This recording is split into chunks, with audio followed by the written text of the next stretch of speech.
Hi friends, Egypt ನಾಗರಿಕತೆಯ ಬಗ್ಗೆ ನಿಮಗೆ ಏನಾದರೂ ತಿಳಿದಿದೆಯೇ? ಹಾಗಾದರೆ ಇಲ್ಲಿ ನೋಡಿ, ನಾನು ಒಬ್ಬ ಈಜಿಪ್ಟ್ ನಾಗರಿಕತೆಯ ರಾಜನಾಗಿ ಬಾಳುತ್ತಿದ್ದೆ. ಮುಂದೊಂದು ದಿನ ನಾನು ದೊಡ್ಡ ಸಾಮ್ರಾಜ್ಯವನ್ನು ಕಟ್ಟಲು ಪ್ರಯತ್ನಿಸುತ್ತಿರುವಾಗ ನನ್ನನ್ನು ಹತ್ಯೆಗೈದು ನನ್ನನ್ನು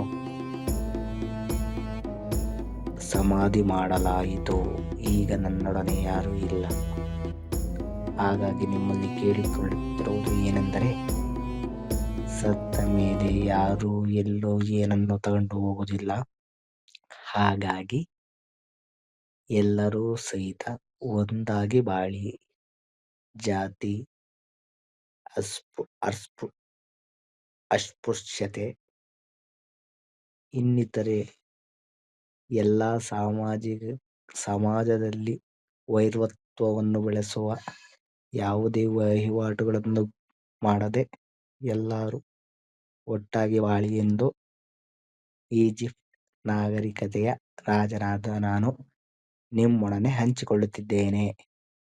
ಜೈ ಹಿಂದ್, ಜೈ ಕರ್ನಾಟಕ ಮಾತೆ.